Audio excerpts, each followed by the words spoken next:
I make a starting? Yeah, please start. That's all right. It's lovely for you to come here rather than be far away from you there.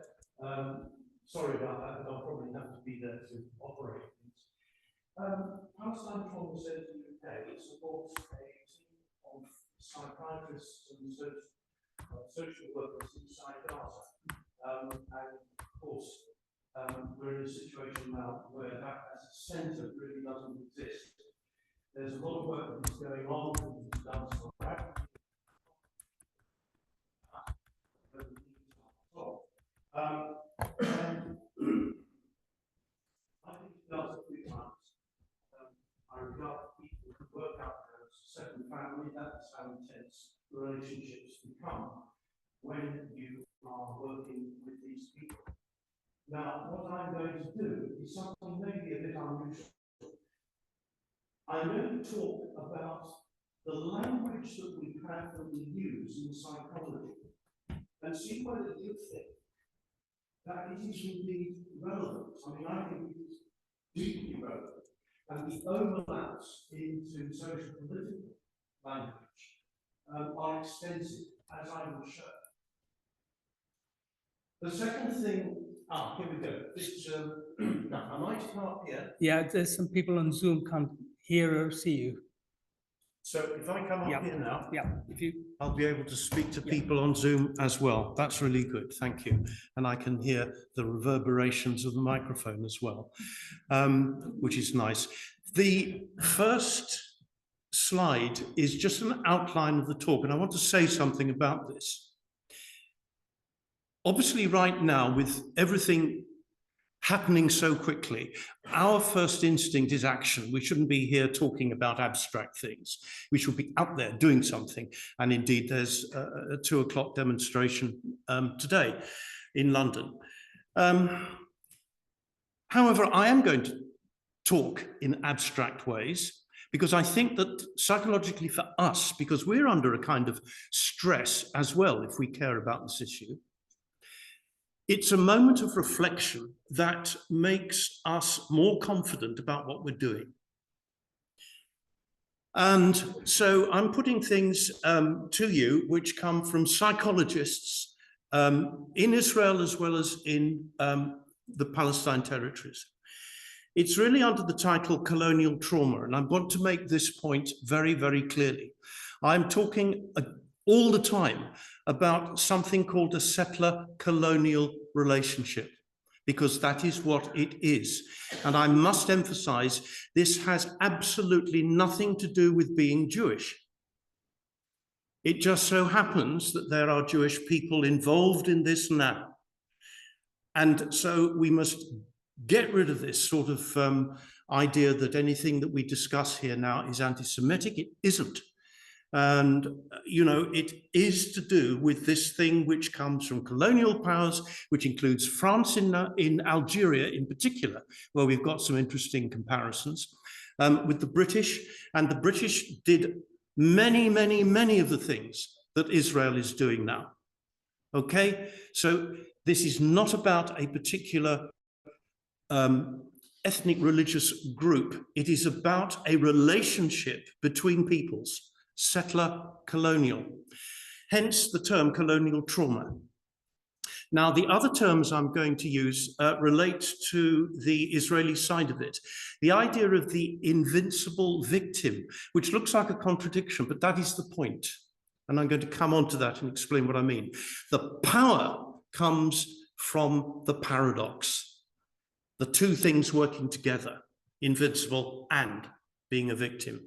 The other concept, which you may already know, is called the Iron Wall. And the third, deriving from the Old Testament, is Amalek, which you may have heard about, you may know about already. But the fact that it references the Old Testament is the important point here. Then I'll go on to mention something about the Palestinian situation and generational trauma. Incidentally, with a number of the Israelis, we also have a kind of generational trauma, which I'm going to mention. Then I'm going to look at aspects of resistance, as we call it. And even working in therapy, we talk about resistance. And these are the concepts of rebalancing, which I think is, you know, a general term, but also deriving from Islam, and the concept of refusal. Refusal to do this, refusal to do that, as a way of resisting what is happening psychologically. The other thing which is deeply important is the idea of community resilience, which I will come on to. Now, yeah, how do I get this thing to work?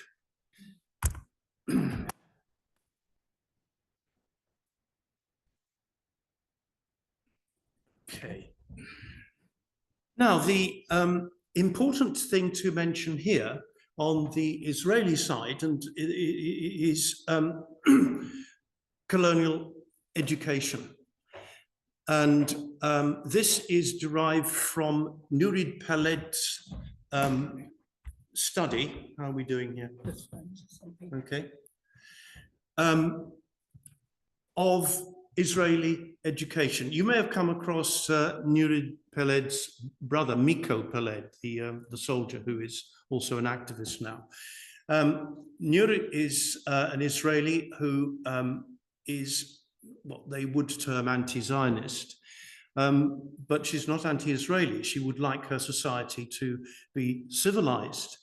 And she looks at the way indoctrination operates inside the Israeli school system. And this is her book, Palestine in Israeli School Books. It's very important. There is a framework narrative of Jewish history which is taught. I think everybody, the British have a framework narrative and so on. Everybody has that. And I was brought up with one which glorified the British Empire. You know, okay, so what we've got here is actually a very plausible one for Jewish history, which is of initial decline from the period of the kings to the anti-Semitism in Europe from the 15th century onwards, which gradually got worse and worse and worse and culminated in the Holocaust. Now, up to then, the Jews had been excluded from many societies in the West, not in the Middle East, note, incidentally, it's a different point. And their policy, wherever they could, was to integrate. And one of the points about the so-called national redemption thing that comes after the Holocaust is the idea that integration simply didn't work, that there was too much anti-Semitism, it was hardwired, we have to have a new state. And especially after the pogroms in Russia and in a more sort of newsworthy way, the Dreyfus trial in France towards the end of the 19th century, beginning of the 20th. You had, as I say, a very plausible idea that a new state was needed that would have the same national characteristics as all the other states. And this was a great age of nationalism, of course. Now, what that meant was that you needed what they called, certainly not my term, the new strong Jew, which you see depicted here, okay, both the farmer and the soldier together. From a poster which comes really from the 1930s. So we're talking about before, actually, the great flood of Jews that came as a result of what was happening in Germany. But notice the characteristic. It's, I mean, when you think of a kind of a Jewish character, think of Woody Allen and the Mensch, that type. And you've got something which you can see that the Zionist project was repudiating, rejecting. Indeed, they were not sympathetic towards Holocaust survivors at first. Now, given that that's the background, and I've derived this from an American Jewish professor, Amy Kaplan, these are her terms, her words, not mine. I'm not Jewish, although I'm frequently told I look it. If you just keep that in the back of your mind as a framework narrative, you've then got what happens to you at the age of 16, which is that you visit Auschwitz. And these are prolonged educational periods of learning what happened at Auschwitz. Now, in a way, that is a kind of vicarious trauma that is being given to the 16-year-olds, because they are being told not only that this horrible thing happened, but that it is likely to happen again. And you see, that backs up the idea of the new strong Jew, the necessity for it. And then you are left with this sense of a threat, and the Nazis are conflated with the, I'm going to call them Arabs, because that's the way they're called there. Nazis conflate with Arabs. There's the past threat, and now there's the present threat. And this is an emotionally potent oversimplification and confusion. It leaves you in a permanent state of emergency. Have you noticed when you've heard Israeli spokespersons being interviewed, how sort of high-pitched, hysterical, don't you dare ask me questions because I will see that as an anti-Semitic, you know, they get into that kind of state. And this permanent state of emergency is what is drummed into them. The other important thing, which is something I'm afraid we can see with all of us, is abstraction. In other words, Arabs equal something. As soon as you hear the word Arab, you think threat. It's a demographic threat, it's a terrorist threat, it's an ideological threat. And in school, they learn about the Arab problem, in quotes. So at the very least, you know, it's something to be wary of. Arabs are primitive, alien, and all these words trigger fear. What about us and migrants? What about the abstractions to do with immigrants now, with migrants, as far as we are concerned? I repeat, I'm talking about a general idea, a general habit, psychologically, not just a specific one.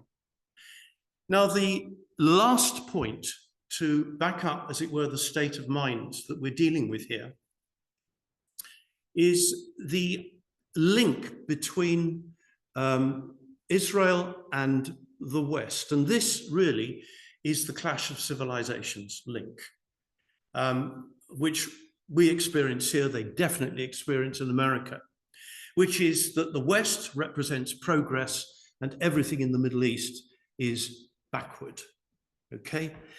I'm not going to comment on that because it seems to me so simply absurd that it's not worth commenting on. How am I doing? I've done that. Well done. Now, yes.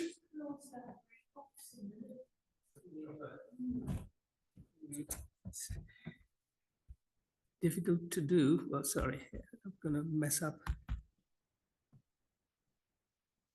Not my fault. Why can't it disappear? I'll read it out anyway, so we'll get through this. If we go back to that slide, I'll just read it out, okay? It doesn't appear on the laptop itself, so it may have something to do with the things you're looking at. Okay, let's keep going to the third slide. And the important, I don't know how many people here, put your hands up please, if you've heard of Vladimir Jabotinsky. Okay, a crucial theorist, crucial, because he talks about settler colonialism and he sort of gets it right. He was a Zionist thinker. You've got sort of two sort of strange. You've got sort of Martin Buber, who was a Zionist who wanted to integrate with the Palestinian population. And you had the other represented by Jabotinsky. Now, what's important about him is that he's a direct influence on Netanyahu and the Likud party, direct. And so their beliefs are exactly what you see here. I'll read it out. As long as there is a spark of hope that they, the Arabs, can get rid of us, the Zionists, they will not sell these hopes. That's true. A living people makes such enormous concessions on such fateful questions only when there is no hope left. So the object is to try to create no hope. Okay, and then you've defeated the population in some sense. That's a theory, and that's the one that's a bit dodgy, and where the resistance comes in, which I'll explain later. Now, the other thing he said is that we Jews have nothing in common with what is denoted as the East, and we thank God for that, which is the clash of civilizations thing, and you can see how it keys into thoughts in America and in Europe. And now he comes up with a term which is famous, the morality he calls it, of the iron wall. I do recommend Avi Shlaim's book. It's a classic book now called The Iron Wall, which describes how Israel has in fact followed this principle from its inception. The iron wall, if the cause is just, justice must triumph, without regard to assent or dissent of anyone else. In other words, you know you're right. I know I'm right, and I don't care what you say. You are never going to convince me that I'm wrong, and I'm just going to carry on doing it. And so that absolutist mentality of the iron wall, literally iron, you build these swords. Now, this term, the iron wall, has been used again in the latest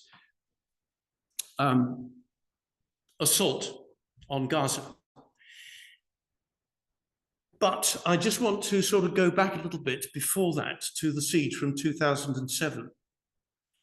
The object to create what they call learned helplessness, which is a psychological term, that is, produce a situation where the Palestinians have no hope, okay, was to, as it puts here, put them on a diet. In other words, put them under siege and ration what goes in.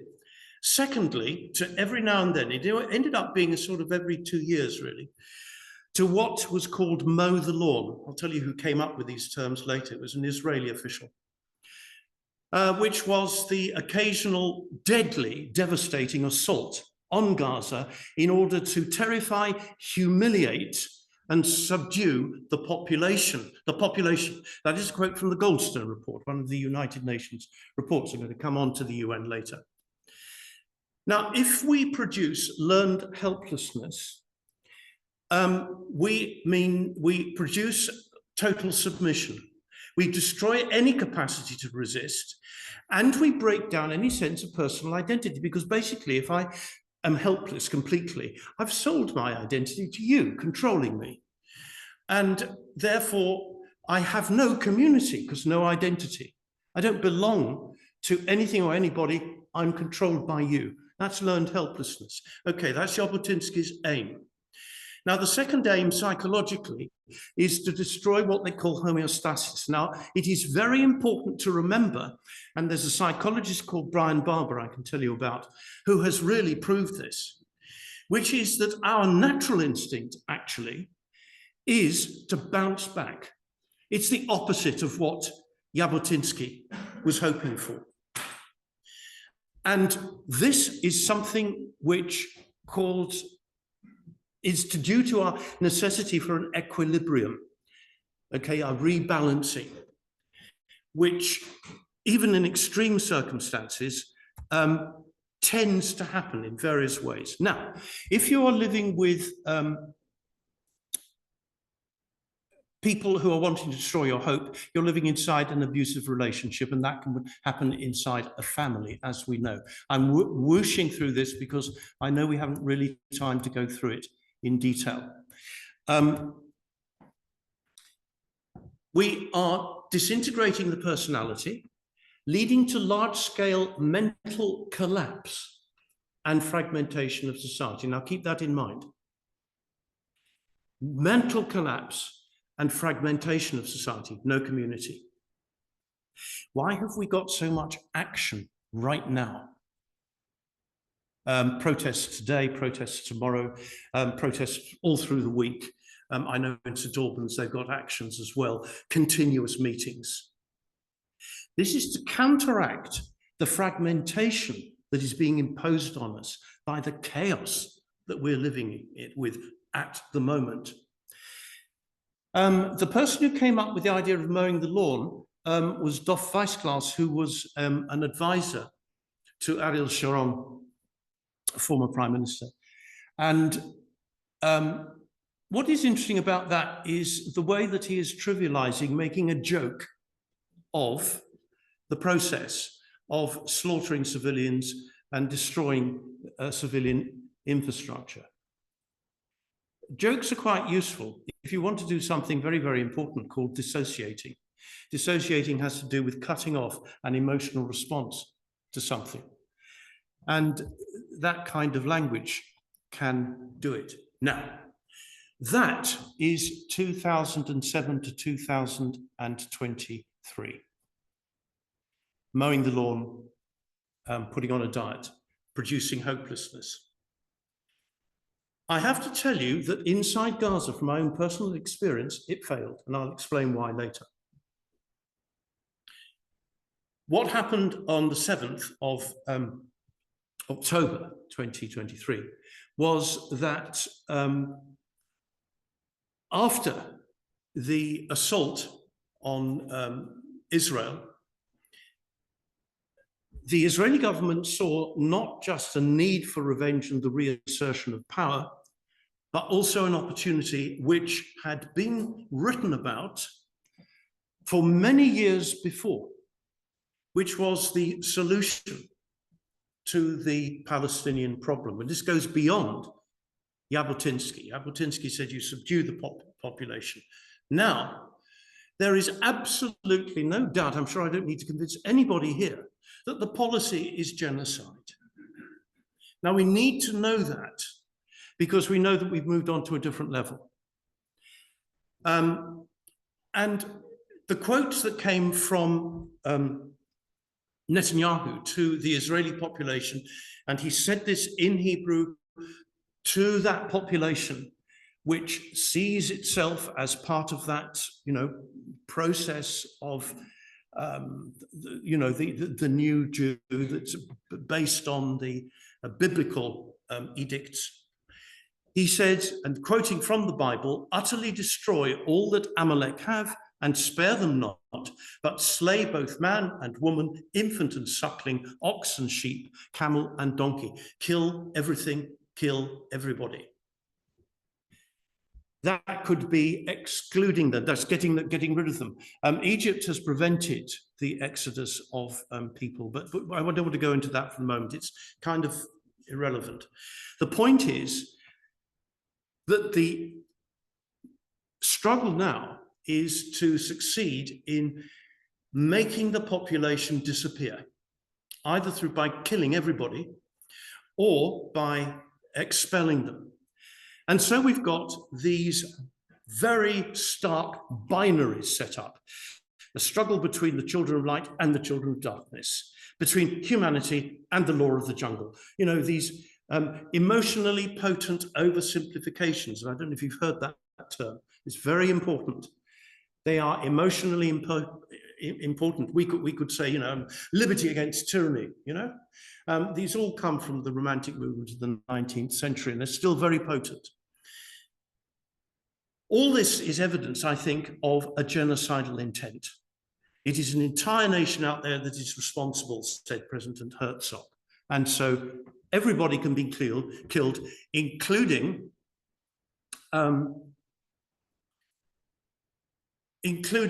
children. Now, this is very, very important. The attitude is that the children, it's terrible to kill children, but I've got to kill them because it's part of this process that I cannot escape from. And so that quote, I think, does us quite a service from the Israeli combatant. Look at what you made me do, shouts an IDF soldier to a toddler he's just shot in the head. He has transferred his own guilt onto the child that he has just murdered. And that is very, very common. I once worked with actually an ex-IDF soldier when I was working at the University of Hertfordshire, who had indeed killed a child. And what happened with him was that he would talk about this story in a completely unemotional way. And he would say, well, look what I had to do. But every now and then, and this is why he was seeing me actually every now and then, he would be getting nightmares, and he would leap up in the middle of a lecture and smash fire alarms and things like that. So that the emotion that he should have had directed towards himself became misdirected onto all these external objects and onto people, because he was always getting into rows. Very important. Blame the victim. Now, I just reinforce Moshe Feiglin, very important influencer, if you like, in Israel. Every child, every baby in Gaza is an enemy. We need to conquer Gaza and colonize it and not leave a single Gazan child alive. There is no other victory, okay? Absolutism again, binaries again. You've got to override these human feelings in order to achieve the ultimate goal. Okay, that will help, in some sense, the soldiers that we've just seen. But Israel has a bigger plan. In other words, it's not looking at this small level. There is something called Greater Israel, and look at the map. Look at where Greater Israel expands into Egypt, into Saudi Arabia, into Iraq, more or less the whole of Syria, certainly the whole of Lebanon and Jordan. And this has been a concept right from the start. So once again, you sort of dissociate yourself. You say, well, we've got a grand plan, and it's a grand plan of expansion, which exactly mirrors the imperial countries of the 19th century in their scramble for Africa and so on. That is what it mimics. And that is very important to remember.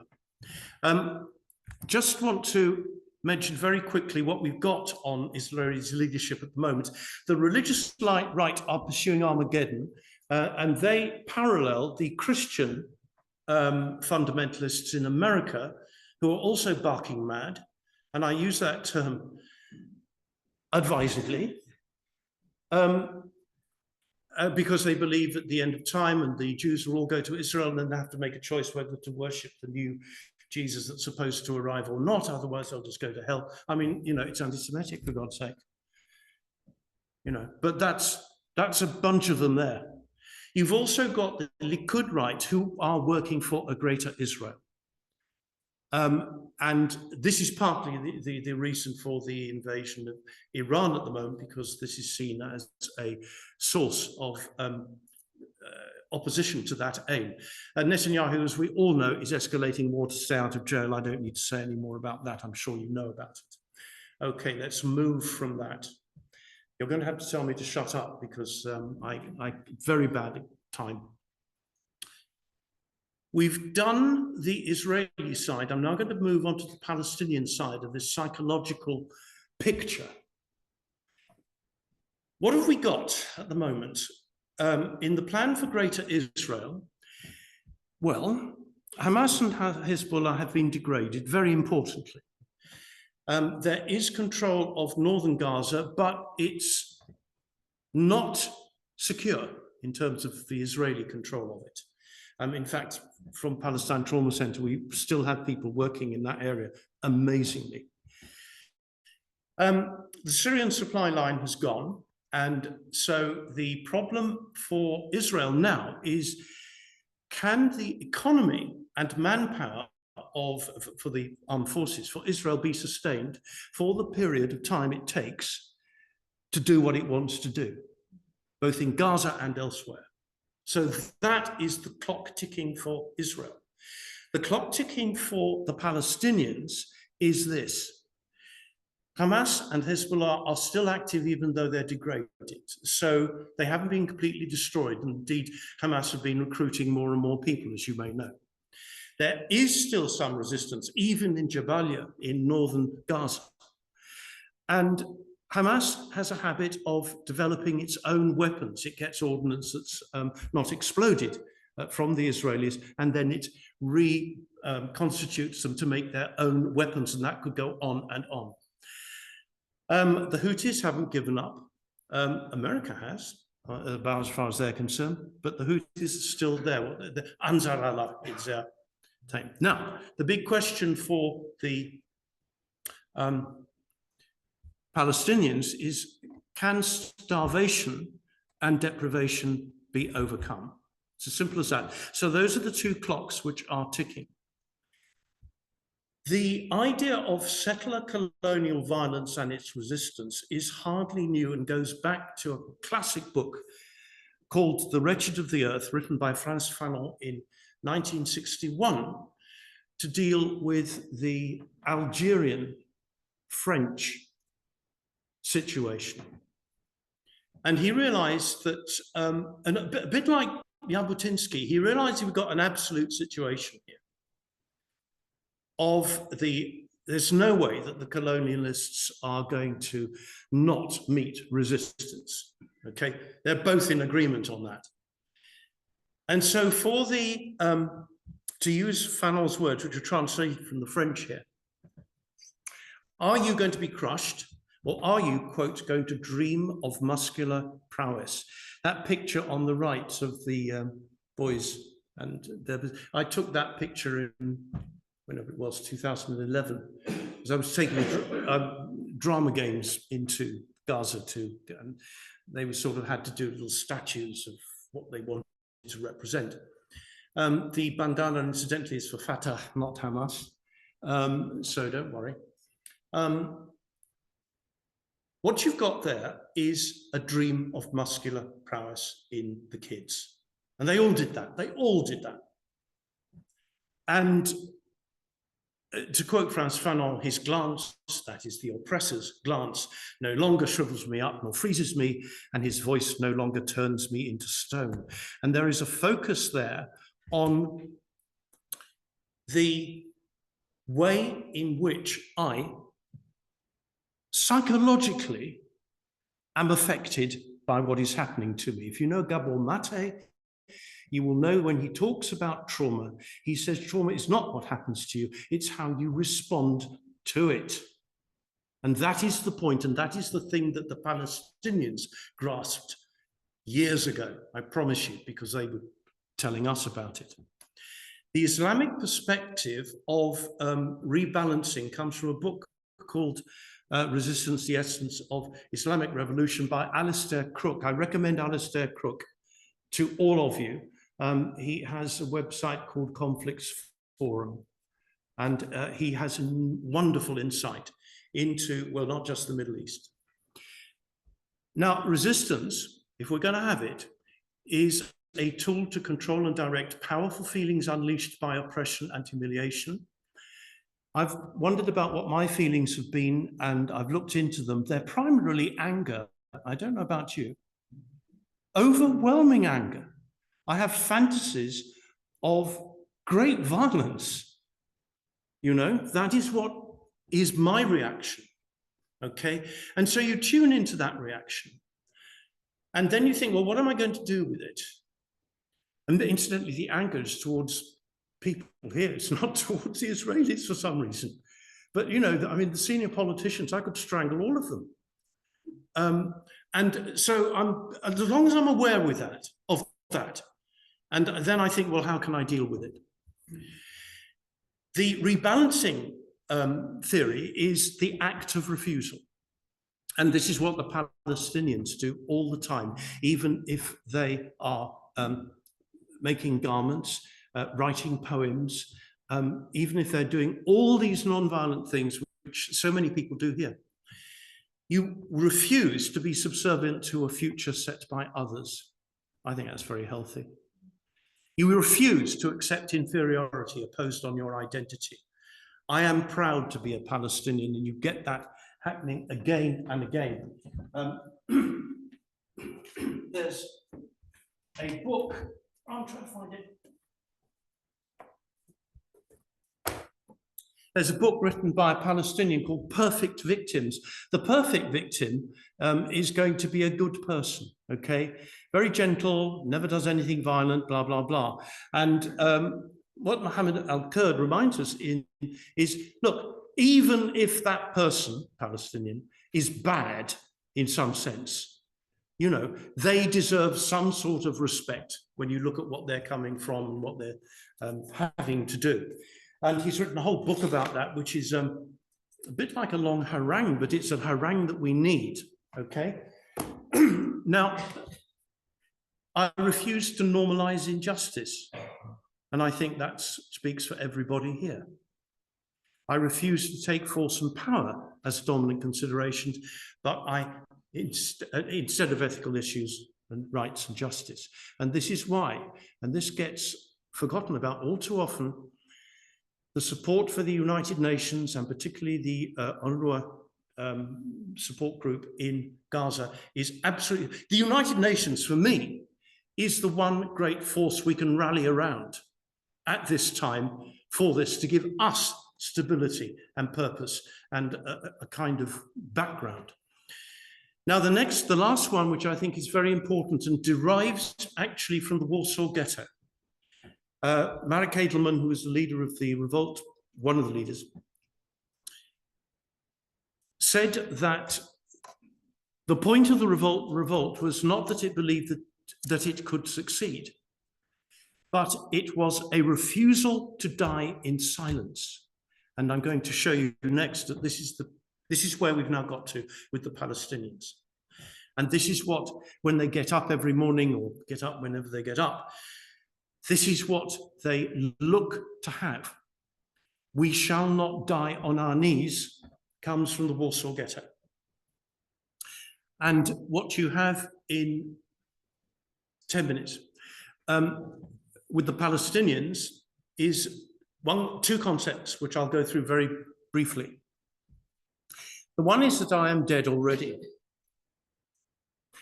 And this is a quotation I've heard a number of times. You know that you're going to be killed. They did in the Warsaw Ghetto. They just knew it.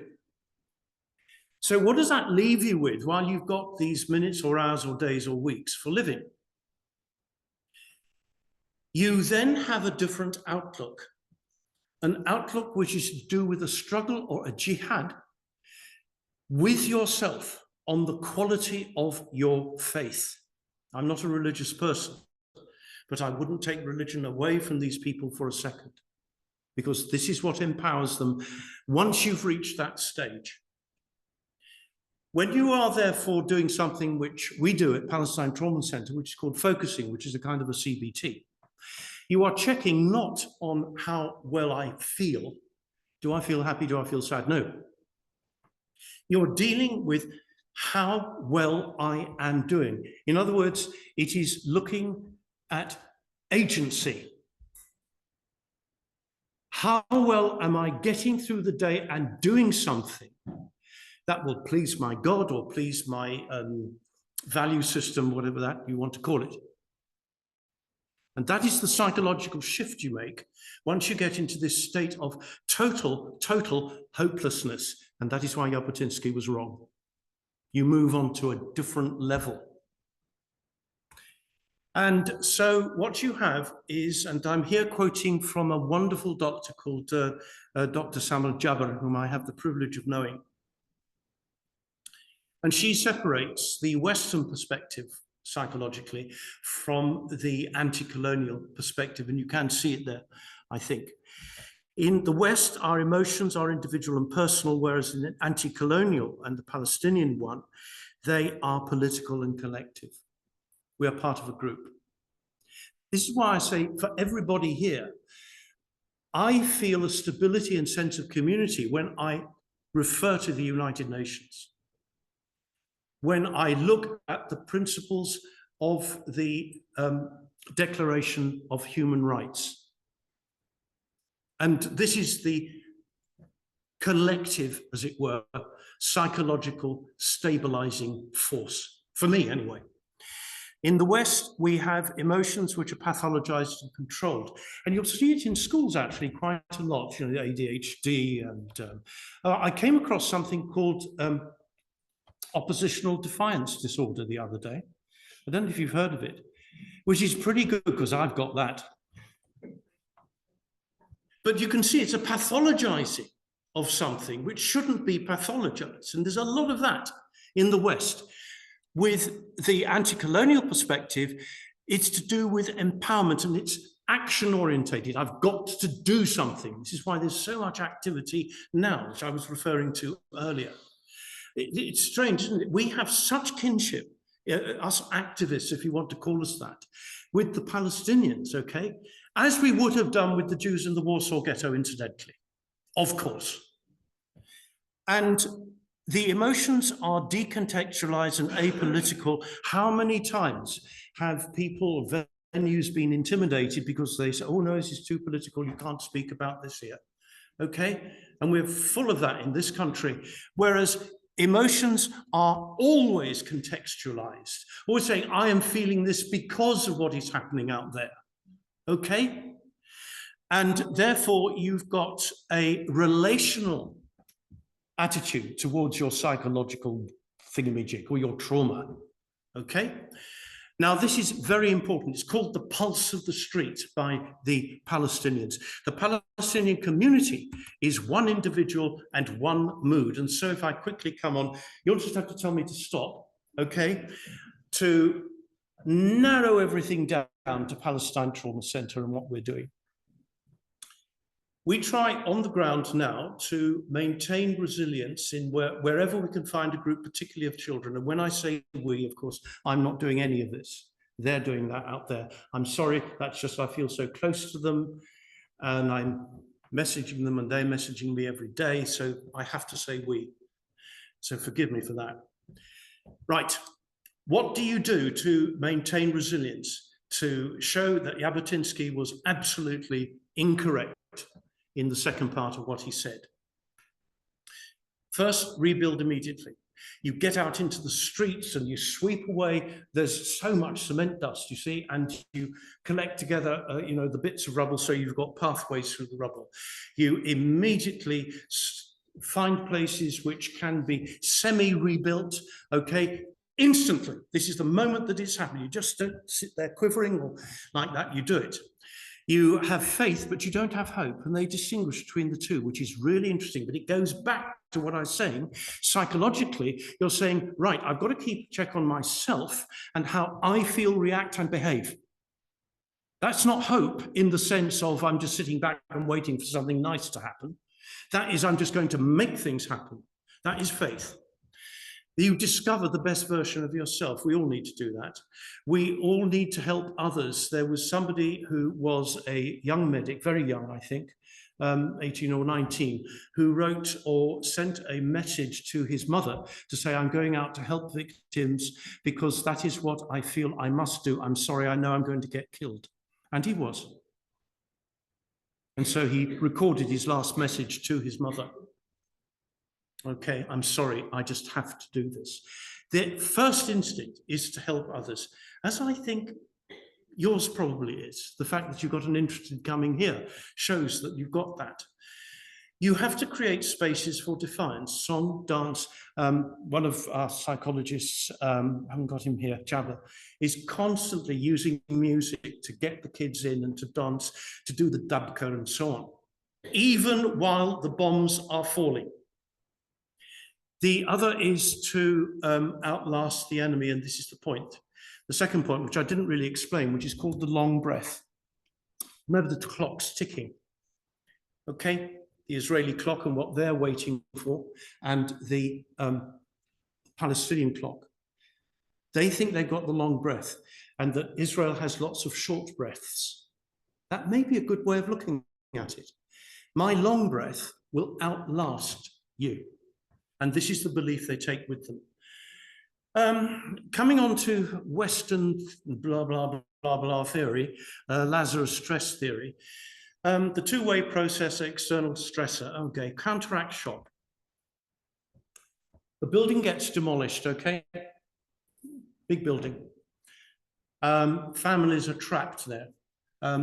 Here's one of our workers there, taking pictures of the people who are buried under the rubble and instantly creating a meaningful environment. They are memorializing the event and memorializing the people and bringing back the dignity. These are not to be killed like insects. These are human beings to be memorialized. That's the instant response here. You transform that environment just with those pictures there. I just want to show, some people ask about orphans. My dear friend, Dr. Saeed, who's on the bottom picture there, he's working with orphans. Those orphan boys are going to try to learn two things, cooperation and trust. Because what they have learned, having had their homes and their parents obliterated, is to trust nothing and nobody. And so what they do is, in this little game he's playing in one of the tents, they take a ball of twine and they pass it to each other. And after a time, they start to say things and shout them out. And so they're all sort of bound up symbolically together like that. And of course, they're playing catch, which will help them relax their bodies. So this is the beginning of work with orphans. The other thing that is going on, and I will just mention briefly because I'm sure I'm going to have to come to an end, is that they are being given spaces where clowns can work with them, where can you see them blowing up balloons there in the top left? This is graded exposure therapy. The idea is they blow up the balloons and then one by one they burst them. So, and then they monitor how they react to the bomb, okay? Because this is to do with self-regulation of the simulated traumatic events, the sudden bang. And they're gradually becoming more and more accustomed to sudden noises and managing them inside their own bodies. So that, I mean, it looks like just fun and games, but there's far more to it than that. And this is going on all the time, every day, let me tell you.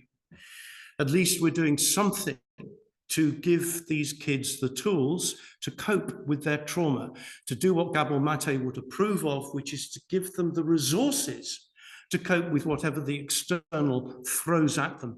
The first, of course, is expression. And you can see Sabrine, yes, there she is, Sabrine, on bottom left, using drawing. They don't have to speak, they just draw, okay? And they show their drawing, and that is the beginning of being able to express how they feel. Because we're dealing with quite a lot of mutism, where the kids cannot speak, they cannot say anything.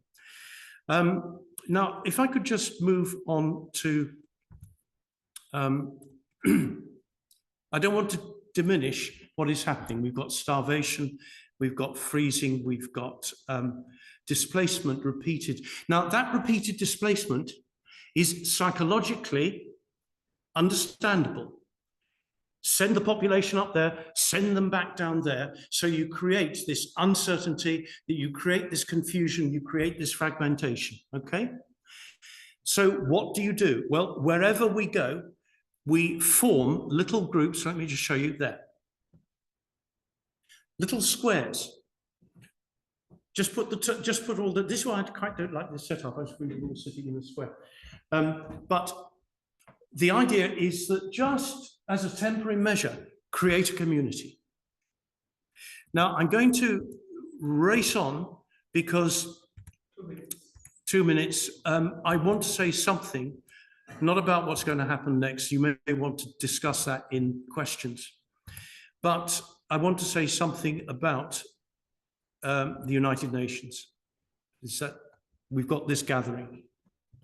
The United Nations Works and Relief Agency, which was set up in 1948, and I think a lot of you know that. And that's a picture from a United Nations Works and Relief Agency school. It was taken in 2010, I think, because I recognize some of the people there, some of our people working with the kids in the school. Was set up to provide education, health relief, social services.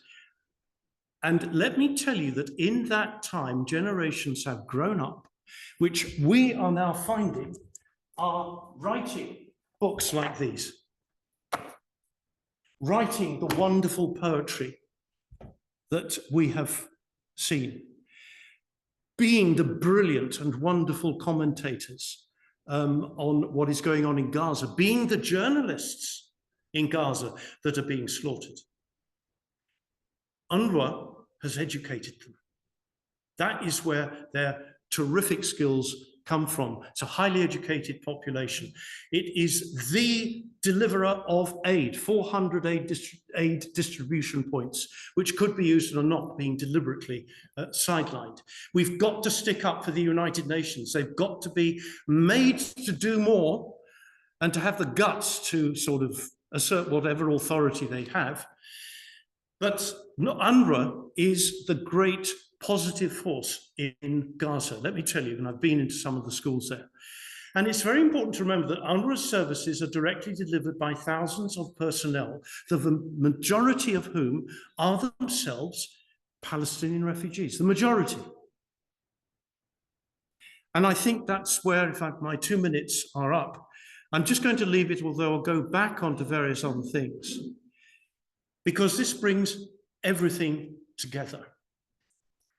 If we are resisting forces which the United Nations was set up to resist, then we must think in terms of the variety of things that we can do peacefully, obviously. And one of them, I think, is to get the language right and to understand the psychological power of monitoring our own behavior, of understanding how the Palestinians can monitor theirs, and of understanding where this extraordinary and crazy and horrible behavior from Israel comes from. And that, in a sense, is really where I want to leave you. Thank you.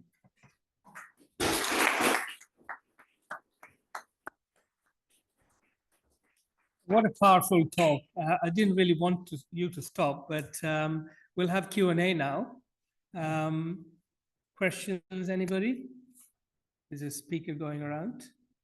Any questions? Trevor?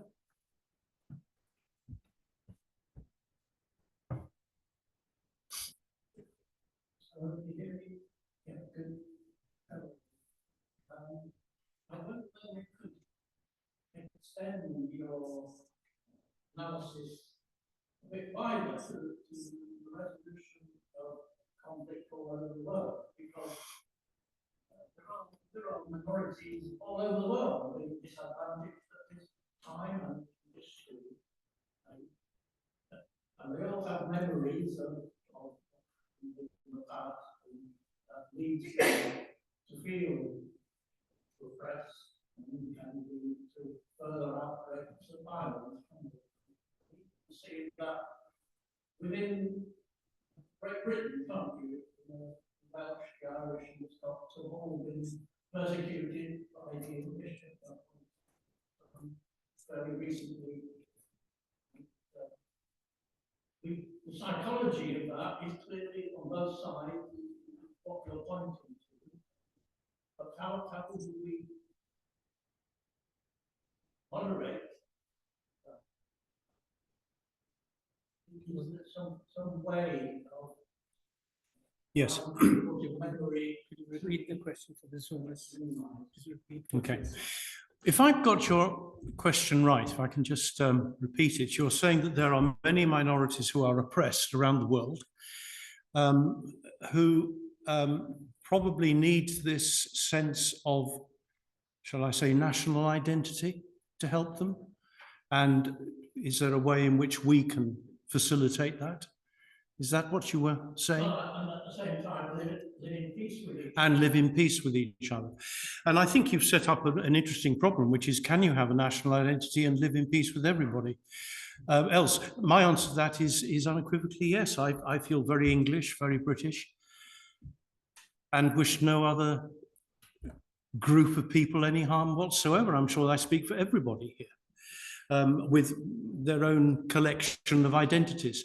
The Welsh one is interesting because there was violence used by the Welsh remember the burning of cottages or something in the 1960s or whatever. There was a lot done to try to ensure that a national identity was created. And what seemed to be very important for that was language, a Welsh language. And that may be a starting point. I mean, for example, you could say that it's, I don't want to say this, but I have heard it said, you could say that the revival of Hebrew in its form in Israel is an achievement. Maybe it is, and perhaps that should have given them a sufficient sense of nationalism. Evidently, it doesn't. I don't see that having any national identity automatically means that you're going to feel hostility towards others. I can't see that. It can indeed be something which is empowering. And Brian Barber, the psychologist I mentioned earlier, called it an identity enriching mechanism, an identity enriching mechanism. It psychologically helps. He did a study on the people of Bosnia and the people of Gaza, and he showed that the people of Bosnia who were under constant attack didn't know why it was happening. They couldn't understand it. The people of Gaza were able to see meaning and an identity enriching meaning system. That's what he called it. They knew why they were being bombed. They were being bombed because they were Palestinian. They had the identity of being Palestinian. And having that national identity meant that they could give meaning to the bombs, which meant that they could somehow get a grasp of the things that were happening to them and think about resisting. Whereas the Bosnians could not, the Muslim population couldn't. They didn't understand it. The identity enriching meaning system is very much what I think you're talking about, which is having that sense of who you are and why people treat you in particular ways. It's a bit long, but there you go.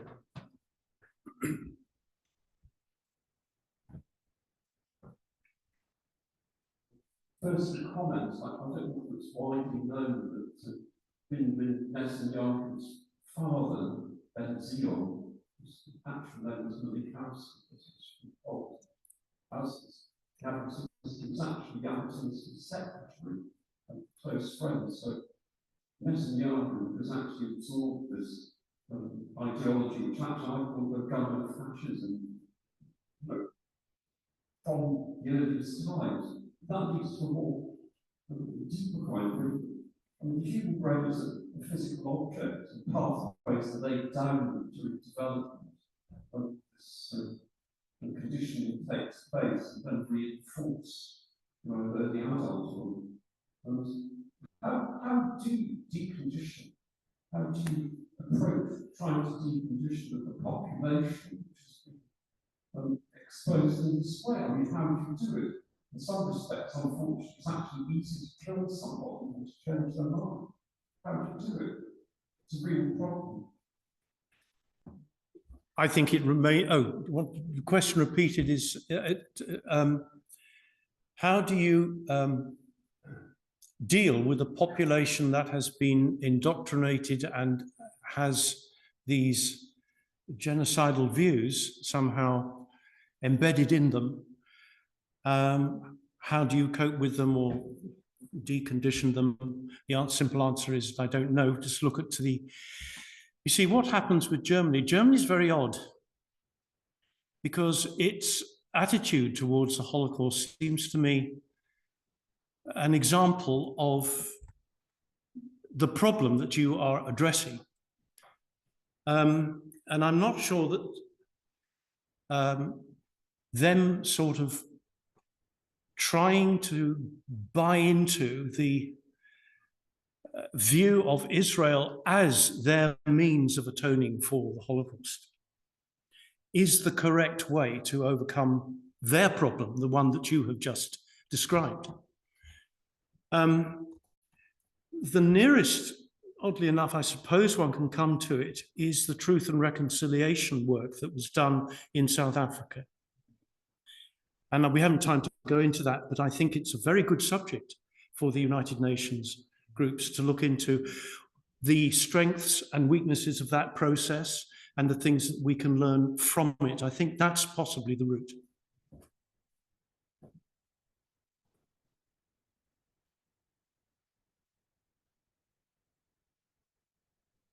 Thanks very much.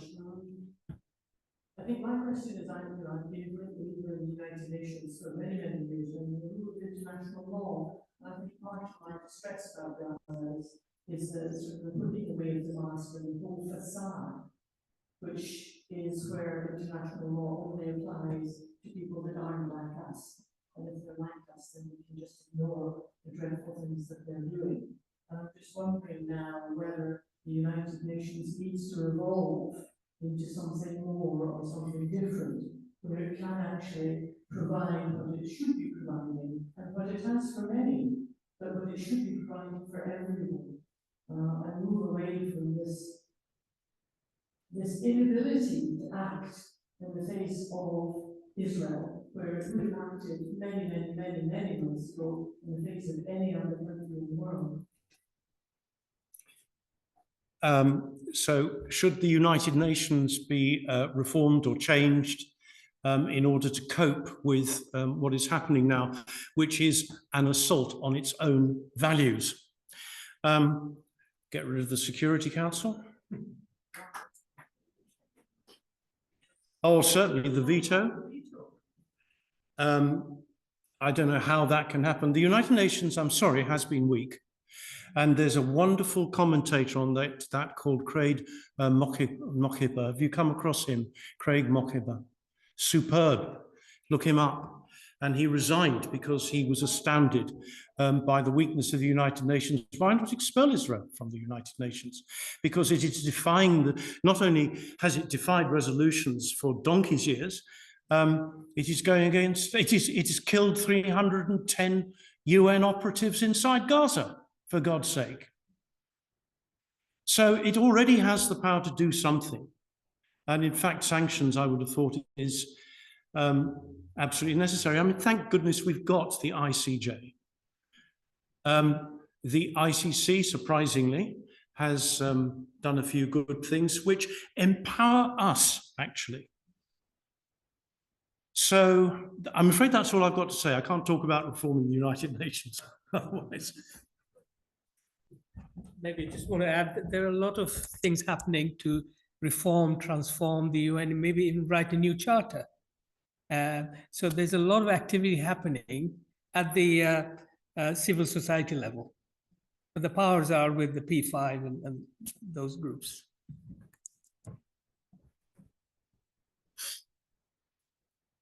I found your discussion has helped me make sense of a lot. But what I don't understand, it might seem very naive, is that you talk about Palestinian being one community. Helps leading to resilience. But is there any conflict within the Palestinian situation? Why is there not more anger, for example? And this would be probably my perspective. Why is there not more anger with Hamas that's in many ways Israel every reason to behave as they are because of October 7th?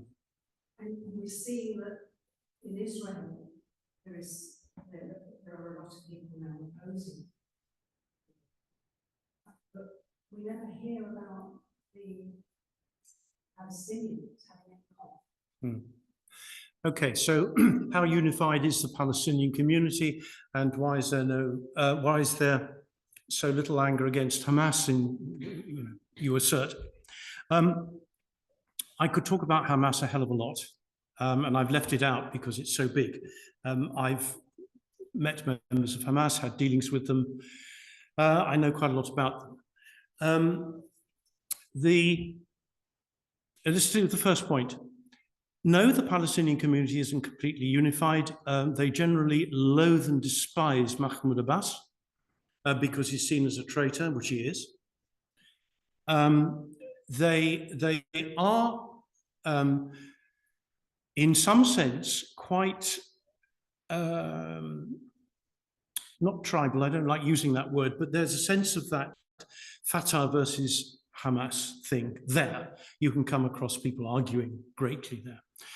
But what unifies them are the military units, the Qassam Brigade, and, Al-Qud and Al-Aqsa Martyrs, all coming from different factions, as it were, as part of the resistance. And so the resistance, the active resistance, produces a kind of unity.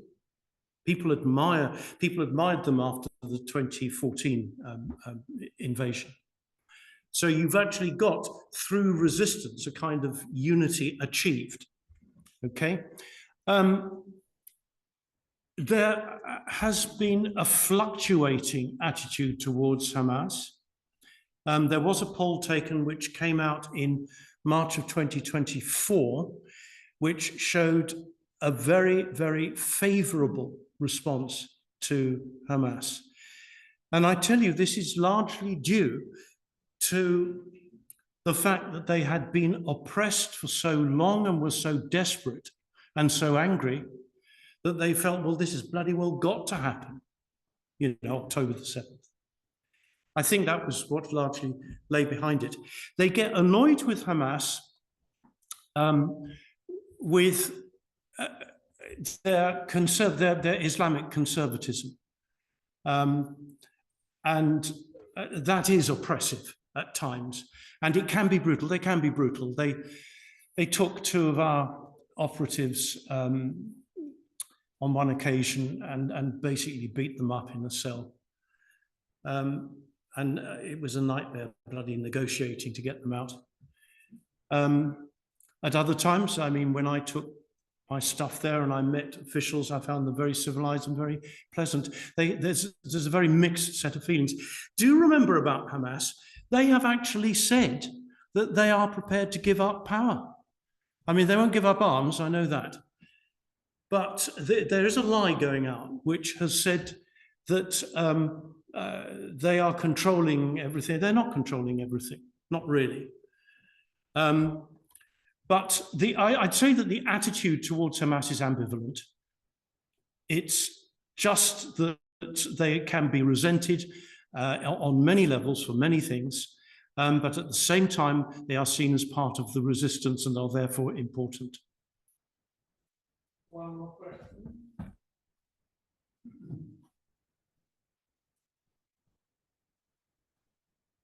Thank you. Very interesting lecture. Loads of questions. Thank you, mostly been asked by other people. The question is looking forward. You had one of your slides that you skip through what might become next. Is there any we can ask? And also, what should we be asking our government to do? I mean, obviously the obvious is from the sheet over. Yeah. In how we can in this world where a number of your sides talked about the difference between justice versus power, and clearly most of the people who are currently have a massive what can this government actually do? Okay. So the question is there any hope for the future? What can we do? What can governments do? I am not going to comment on things which I can do nothing about, which is largely our government and other governments. I've thought about this question that you've posed quite a lot.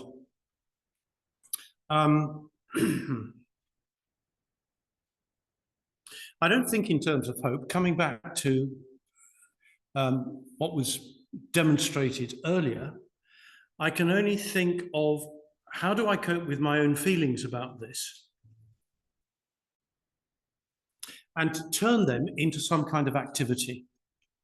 Now, I think a lot of people are doing the same thing. In our thousands, in our millions, we are all Palestinians. We are going to get into small groups, and this is happening here and now. And we're going to do whatever we can at whatever time we can, whether it is holding demonstrations or vigils in the marketplace in St. Albans, or creating a group of people who are going to collect Palestinian produce and sell it. There are tens of thousands of little groups which are being created in preparation for when they can be activated. And I like to think of the Trauma Centre as one of them. There is a group called Architects for Gaza, people with skills. You see, these people might be retired. And they think, what can I do with my time? I can do this.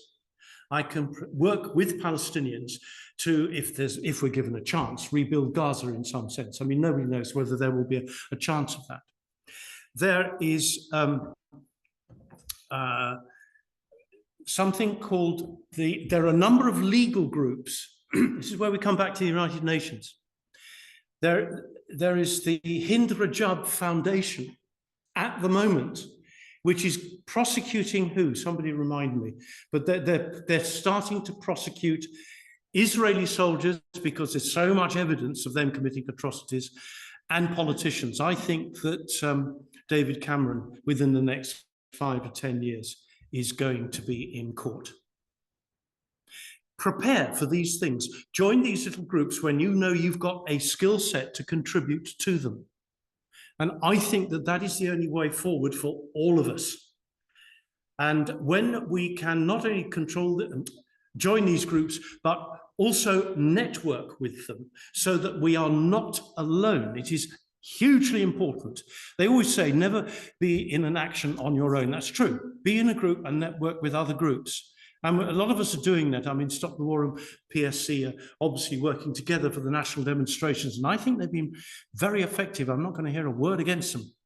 You know, they have been extremely powerful in raising awareness, in keeping the solidarity of dissent alive. Okay? And I think that as long as we're doing something, as I put up here, we are... if I think about, I'm not just St. Albans Friends of Palestine and others, but the Hands Up Project, the Children Not Numbers, Medical Aid for Palestinians, these are all groups we're networking with. What for? We don't know yet, but the time will come when we will be able to get together and do something. So understand your skill set, see what you can link up with to do something, prepare something positive for what we hope will be a future where we can be active. Thank you again. Thank you very much.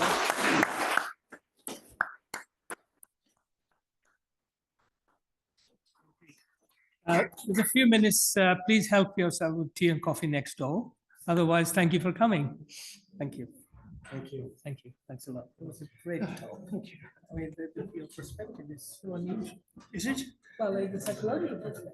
Oh, yes, that's right. I mean, Yes. Because it can be applied to other things. Oh, yes. So this is quite a, have you given this talk to other places? This is the first time I've given this talk. I've given many, many talks. But this is the first time I've done this talk, but I thought I would do something a bit different. Because it covers, well, oppression of others.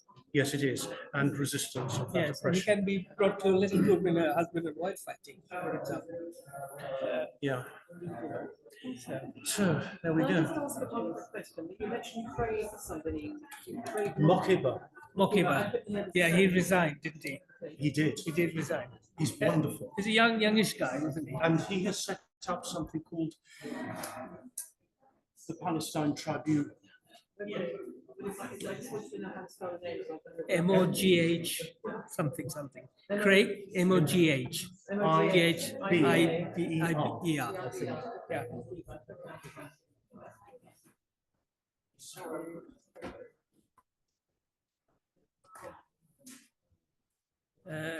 Thank you, everyone, from the Zoom community for joining us. Thank you. We will switch off now.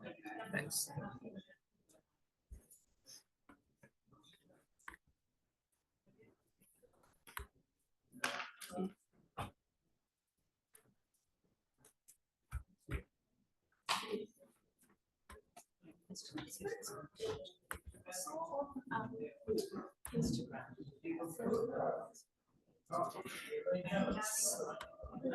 Oh yes, that's right.